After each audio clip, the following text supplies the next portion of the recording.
Hi there, my name is Caitlin Bandy and this is my channel Bandy's Books, and today we are going to be doing a really cool book haul. So I recently took a trip across the Southwest with my mom and it was a completely book focused road trip. So we went from Las Vegas to Flagstaff, Arizona, out to Albuquerque, New Mexico, to Santa Fe, New Mexico, and then we looped back to Tempe and Phoenix before coming back up to Las Vegas. So in each of these cities, we found some really cool bookstores, we found some really cool little free libraries, and I have several videos coming up where I talk about the bookstores I visited, the little free libraries, all the books I unhauled.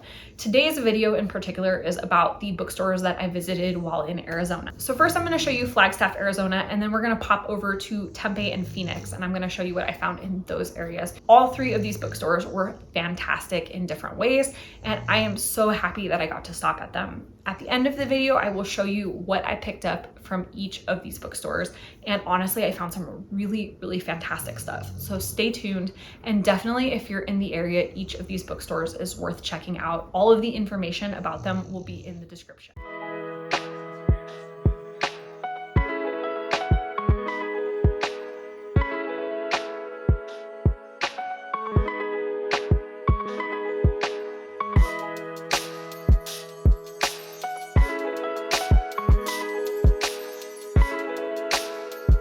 Hey there, we're in Flagstaff, Arizona at Brightside Bookshop, and we're gonna go in and see what we can find. I've been to this bookstore once before and really enjoyed it, so I'm happy to come check it out again.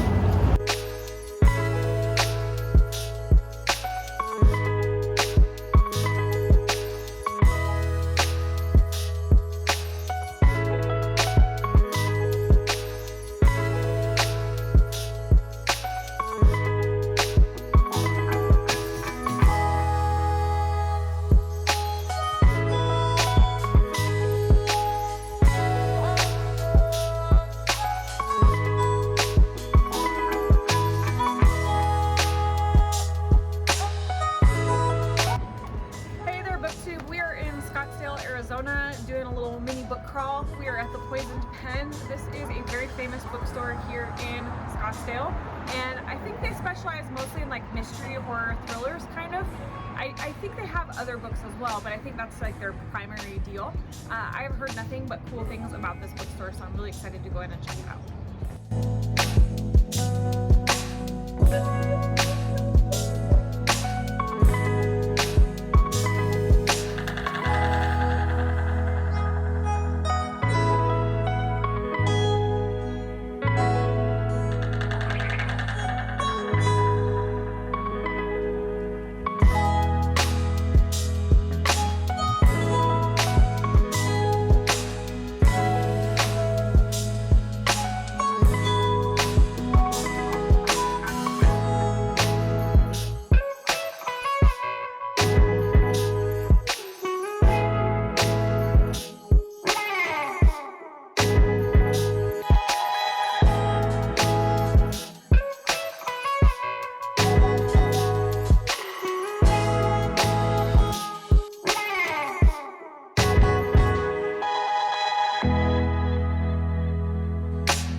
Road trip throughout the Southwest. We found this place called First Draft Book Bar, and it is supposedly a restaurant and a bookstore combined.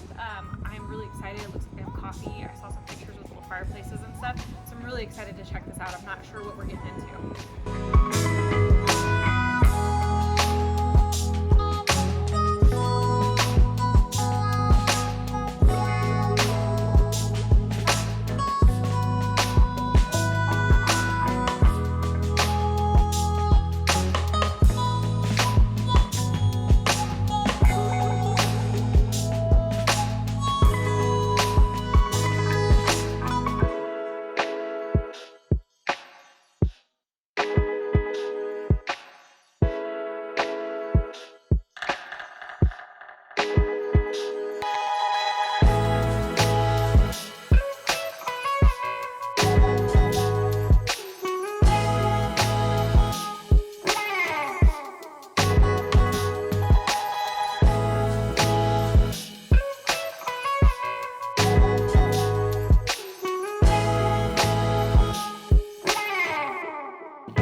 talk about what I found at Brightside Books. This is a cute little bookstore in Flagstaff. I've actually been there previously and I have a video where I hauled some books if you want to check it out. And I was really excited about taking my mom there. She's never been to Flagstaff, it was her first time, and I really like this bookstore, so I definitely wanted her to check it out. And of course, as per usual, I found several books. So this is my stack from Brightside, and the first one is VenCo by Cherie Dimaline. This is an author that I am familiar with for my research for Indigenous Peoples Month. When I was looking up books by an Indigenous author, Cherie Dimaline is one of the authors that came up, and VenCo is her most recent release, and I've heard really good things about this book. I want to say that it released in the fall last year. I've been meaning to try one of her books since, and so I was really excited about picking this one up. This is about a Montiz millennial named Lucky St. James, and she's bored. She lives with her cantankerous grandmother Stella in a teeny Toronto apartment and has been waiting for something to happen, something different, something more. Then one night, a strange and irresistible impulse seizes Lucky. She burrows into an old passageway and finds a tarnished silver spoon, humming with otherworldly energy, etched with a long-nosed witch and the word Salem. So I'm super excited about this. I love a good witchy book. I love kind of a mystery. There's some paranormal elements. I like that our main character is Métis from an Indigenous origin. I'm really, really excited about picking this one up. And then I picked up The House of Eve by Sadeqa Johnson. So I read Yellow Wife by Sadeqa Johnson last year, I want to say, and it was one of my favorite reads. It is brutal, it is horrific, but it is so incredibly well written. It is a book that stays pretty permanently on my yellow space in my shelf here, and it made me want to auto-buy everything that Sadeqa Johnson writes. I saw this and just was like, oh, I've been meaning to read this for a while, and went ahead and picked it up without a thought. So I'm hoping that this doesn't disappoint. Like I said, I would like for Sadeqa Johnson to be an auto-buy author for me. This is set in 1950s Philadelphia, and 15-year-old Ruby Purcell is on track to become the first in her family to attend college, in spite of having a mother more interested in keeping a man than raising a daughter. But a taboo love affair threatens to pull Ruby back down into the poverty and desperation that has been passed on to her like a birthright. Sounds fantastic, sounds emotional. I would expect nothing less from Sadeqa Johnson. And then whenever I go to small indie bookstores, I try to ask the staff for their personal recommendations, at least in new bookstores. I know that's a little bit harder with used bookstores because you don't always know what you have in inventory, but when I go to new bookstores, I always try to chat with the staff and ask for recommendations because they often will give me recommendations that are not on my radar. And that happened with Brightside. So the staff recommendation that I received was Go As a River by Shelly Reid. And the woman that recommended this to me just raved about it. She said it was one of the most beautiful books she's read this year. This is a book where I kind of vaguely remember seeing this cover, and like when it released, I think I must have read a blurb on it, but it wasn't like on my high up on my TBR to read. Picking it up, it sounds really interesting. So this is about 17-year-old Victoria Nash. She runs the household on her family's peach farm in the small ranch town of Iola, Colorado, the sole surviving female in a family of troubled men. Wilson Moon is a young drifter with a mysterious past, displaced from his tribal land, but determined to live as he chooses. Victoria's chance encounter with Will on a street corner profoundly alters both of their young lives, igniting as much passion as danger. So I'm looking forward to getting into this one. This was also an autographed copy, so you can see there is a signature plate at the front of it. And I'm really excited to give this a try. This maybe sounds slightly different than something I would normally read just because I think it's gonna be a little bit romance focused, but it has that like mystery element and tragedy and things. So I think that this will be a good read, and I'm feeling really optimistic because last time I was at Brightside, they recommended some great books as well. After Brightside, we're gonna be talking about The Poisoned Pen, which is a bookstore in the Tempe, Arizona area. This is mostly a like mystery thriller sort of a themed bookstore. They have a much larger like mystery thriller horror section than anything else. They do have fantasy and fiction and nonfiction and all of that as well, but they're kind of known for that like mystery thriller element, which I think is super cool. I also have to say that the decorations in this bookstore were fantastic. Like I tried to catch it with the video as much as possible, but like there were all these tiles on the ceiling that had different books and different authors. They had just like really cool displays. They have a great wall of staff recommendations, and it just was a really cool vibe. Definitely worth checking out. So I picked up 3 books from them, and actually none of them are books that I'm super familiar with. I've heard of them, but they weren't necessarily, again, super high on my TBR, but having picked them up, looked at them, read them, and then talked to some of the staff about it, I think, you know, these have been bumped up pretty high on the list. So first up, I got Goodnight Irene by Luis Alberto Urrea. And this is an author that my mom has read and said was really good. She hasn't read this particular book, but she liked his writing. This is one that I'm vaguely familiar with. It was something that was like on my radar sort of, but not necessarily, again, high up on the list. So this is set in 1943, and Irene Woodward abandons an abusive fiance in New York to enlist with the Red Cross and head to Europe. In training, she makes fast friends with Dorothy Dunford, a towering Midwesterner with a ferocious wit. Together, they are part of an elite group of women nicknamed Donut Dollies who command military vehicles called clubmobiles at the front lines, providing camaraderie and a taste of home that may be the only solace before troops head into battle. So I have heard of Donut Dollies before. I believe that they're actually referenced in The Women by Kristen Hanna when they were talking about like nurses and things like that. This sounds fantastic. I love historical fiction because I feel like historical fiction frequently makes me aware of things that I wasn't super aware of before. And one of the things that I thought was really cool is at the inside of this book, you see all of these beautiful pictures that have been restored in color. I am really looking forward to getting into this. This sounds like a fantastic subject to write a book on. And then I found The Mistress of Bhatia House by Sujata Massey. And this is a book that honestly was a cover buy. This cover is so pretty.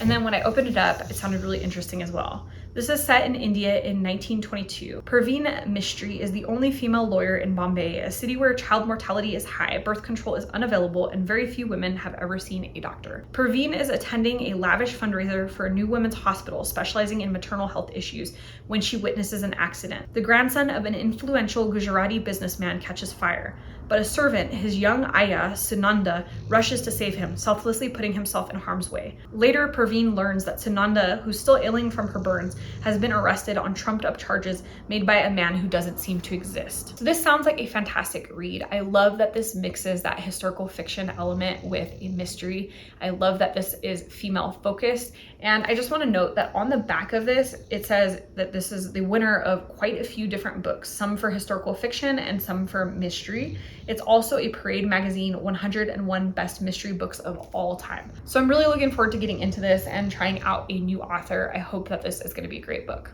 And my final pick from the Poisoned Pen was Big Time by Ben H. Winters. So this is a book I really wasn't familiar with, but it was on 3 different of the staff pick shelves. So their staff picks, like they have a shelf for each staff member. And like I said, 3 different staff members said this was one of their favorite books. So, you know, when a bunch of people at a bookstore are recommending the same thing, sometimes it's worth checking out. So this is about Grace Burney. She's a mid-level bureaucrat in the Food and Drug Administration, a woman who once burned with purpose, but somehow turned into a middle-aged single mom with a dull government job and a melancholy sense that life has passed her by.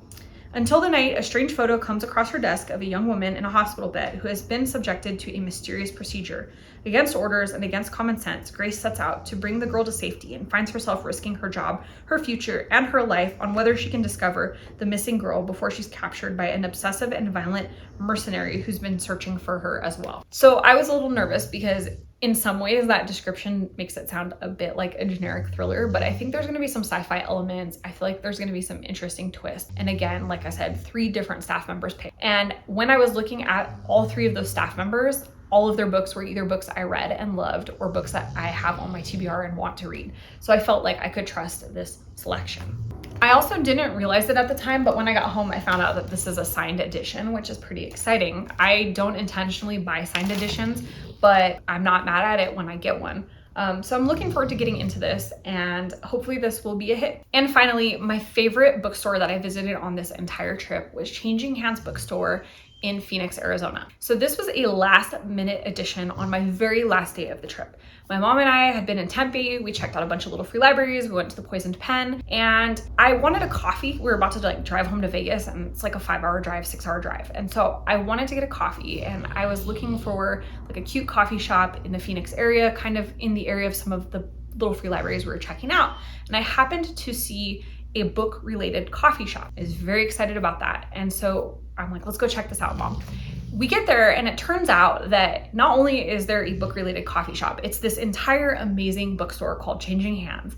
And inside the bookstore, there is a coffee shop and a bar. So you could show up in the morning, get a coffee and a muffin, like have a quick little breakfast, go do a bunch of book shopping, pick out a big stack of books like this, and then in the afternoon you could have a glass of wine and a cheese board, or like a hot pretzel with like mustard dip. It was the coolest. And the way that the bookstore is laid out, like all of the decoration, seriously, probably so far one of the coolest bookstores I have ever visited. I wanted to spend hours there. My mom and I found tons of books, like books that, again, I hadn't heard of, weren't on my radar, things that were on my radar, just a ton of stuff. I wanted to buy more than I did, and I ended up having to limit it a bit because I still walked out with 6 books. And we stopped by the bar and had a really nice cheese board and a pretzel and some drinks before we got on the road. Not alcoholic drinks. We had locally made root beer, but it was really cool. Definitely if you're in the Phoenix area, this is one to check out. So now that I've waxed poetic about this bookstore, let me talk about the books. I picked up Tell Me I'm Worthless by Alison Rumfitt. So this is a book that I was vaguely familiar with when I was researching my TBR for Trans Girl April. This is an author that came onto my radar. This is set 3 years ago. Alice spent one night in an abandoned house with her friends, Leila and Hannah. Since then, Alice has lived a haunted existence, selling videos of herself for money, going to parties she hates, drinking herself to sleep. Memories of that night torment Alice, but when Leila asks her to return to the house, she knows she must go. Together, they must face the horrors that happened there, must pull themselves apart from the inside out, put their differences aside, and try to rescue Hannah, whom the house has chosen to make its own. Super excited. I've been on a horror kick lately. This sounds like it's gonna be fun. I'm really looking forward to getting into it. And then another book where I saw the cover, I wasn't familiar with it, but I was really drawn in by it. River Spirit by Leila Aboulela. And this is about an embattled young woman coming of age during the Mahidist War in 19th century Sudan. It illuminates the tensions that shape her course between Britain and Sudan, Christianity and Islam, colonizer and colonized. So this book sounds fantastic. These are all topics that I really love. I love African literature. I love historical fiction. I love books that discuss complex topics like, Christianity versus Islam, colonizer versus the colonized. This is just dripping with themes that interest me. And then, with a strong, beautiful cover like this, like how could I not pick it up? And then after that, I have another book where same thing, I was looking at the sale rack out front and they had a fantastic sale rack. And this cover caught my eye. It sounded really interesting, so I picked it up. That's Floating in a Most Peculiar Way by Chude-Sokei. So I don't typically buy paperback books. I usually reserve my book purchases for hardcovers because the only thing that I keep on my bookshelves are hardcovers. With paperbacks, I always pass them on to little free libraries and things. But this was on sale. It was only a couple bucks and it sounds fantastic. So Chude-Sokei is a child of diaspora, born first son of the renowned leader of the bygone African nation of Biafra. He arrives in Jamaica, a toddler, already utterly displaced. Then joining his mother in Inglewood, Los Angeles on the eve of gangster rap and the LA riots is as if he's fallen to earth. In this world, anything alien, Chude-Sokei's secret obsession with science fiction and David Bowie is a danger, and his yearning to become a Black American gets deeply, sometimes absurdly complicated. Ultimately, it is a boisterous Pan-African family of honorary aunts, uncles, and cousins that becomes his secret society, his teachers in navigating not just Blackness, but Blackness in his America. So this sounds fantastic. I love a good memoir. I love cultural explorations. I love different perspectives on America and immigration stories. Like this is everything that I like in a book. So I'm really expecting to like this. Also on the sale rack is a book that I'm not super familiar with. Also was drawn in by the cover, the title, and then I read the description. And there was one thing in particular that sold me on this book. So I picked up Milk Blood Heat by Dantiel W Montiz. And this is a short story collection, and it says that it is set among the cities and suburbs of Florida. Each story in Milk Blood delves into the ordinary worlds of young girls, women, and men who find themselves confronted by extraordinary moments of violent personal wreck. These intimate portraits of people and relationships scour and soothe and blast a light on the nature of family, faith, forgiveness, consumption, and what we may or may not owe one another. Sounds fantastic. Lots of themes that I love. But what really sold it to me is honestly, on the inseam here, there is a quote from Nana Kwame Adjebrenya that says, "The stories in this book are rigorous and complex, lush and surprising. They are visceral, full of the intimate awe of existing in flesh, a wonder of a debut." So Chain Gang All-Stars was my favorite book last year, and I love Brenya's writing. And so I was like, okay. And then on the front, there is a quote from Lauren Groff, another author that I like. And so when I saw that endorsement by Brenya, I was like, okay, I gotta give this a shot. It's really short anyways, and honestly, I've been really vibing with short story collections. I have read some really fantastic ones this year. I think in the past I had kind of struggled, but I feel like I'm finding my groove with it. So hopefully this will be another win.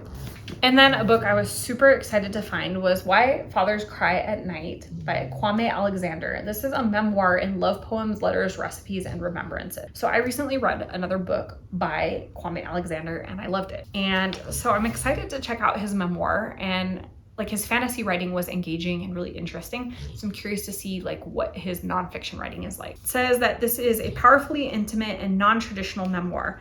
Alexander shares snapshots of a man learning how to love. He takes us through stories of his parents, from being awkward newlyweds in the sticky Chicago summer of 1967 to the sometimes confusing ways they showed their love to each other and for him. He explores his own relationships, his difficulties as a newly wedded 22-year-old father, and the precariousness of his early marriage while working in a jazz club with his second wife. This sounds fantastic. Again, full of like lots of deep topics. I love when people reflect on their relationships and, you know, how they are as parents and how they became the way they are as parents. And this sounds like it does a lot of that. I also love that this is not a traditional memoir. So it's not just told in a normal narrative structure, but it includes love poems, letters, recipes, and things like that. I'm looking forward to getting into this. And my final find at Changing Hands Bookstore is one that I'm super excited about. So last month I read A Brief History of 7 Killings by Marlon James. And you can find my review in my end of the month wrap up here. I really, really liked this book. It was my first time reading Marlon James. Is one of the first books that I feel like I have read on like Jamaican history. It delved into Bob Marley's life and the attempted assassination of him. And it is just this complex work of art in terms of a story. But the copy that I had was a paperback copy that I found in a little free library. It wasn't in like the nicest condition, so I wanted to add a nice hardback cover to my shelf. So if you've been following my channel for a while, you'll know that I only keep hardback covers and I only keep them if I rated the book 4 or 5 stars. So A Brief History of 7 Killings was absolutely a 5-star read for me, and I definitely wanted a nice hardback cover version to put on my shelves. So lo and behold, I found A Brief History of 7 Killings by Marlon James, the winner of the Man Booker. This version is different than any of the ones that I had seen previously. All of the ones that I have seen as a hardcover have a yellow dust jacket with a hummingbird on the front, and it's kind of like a very plain looking cover. So I really like this. This does not have a cover on it. It's all textured. And I thought this one was cool because it has like a built-in bookmark, and the inside of it is kind of cool looking too. So this is a really nice copy. I also like that this includes like the about the author right at the front. I'm really, really excited to add this to the bookshelf. This was like a fantastic read. And if you're interested in history of Jamaica, Jamaican music, Bob Marley, Jamaican culture, anything like that, you like a really twisty mystery, a lot of different POVs, this was a fantastic. So there you go. There's my whole stack of books from bookstores in Arizona. That is quite the haul, and some really, really fantastic things to read. I am really looking forward to starting all of these. So that is the end of my book haul video for Arizona. I hope that this was enjoyable. It was certainly enjoyable for me visiting all of these great bookstores and hauling so many fantastic books. If you like it, hit the thumbs up and let me know in the comments if you've read any of these books, or if you've even heard good things about them. Some of these I really genuinely wasn't familiar with. Tell me all the things. Did you love them? Did you hate them? Or any of these ones that I talked about, books that interest you? Just tell me all of the things in the comments. And if you're not already subscribed to my channel, you know what to do. Hit that subscribe button down below, as well as the notification bell so that you never miss a video, and that way we can see each other again soon. Thanks so much for joining. Bye.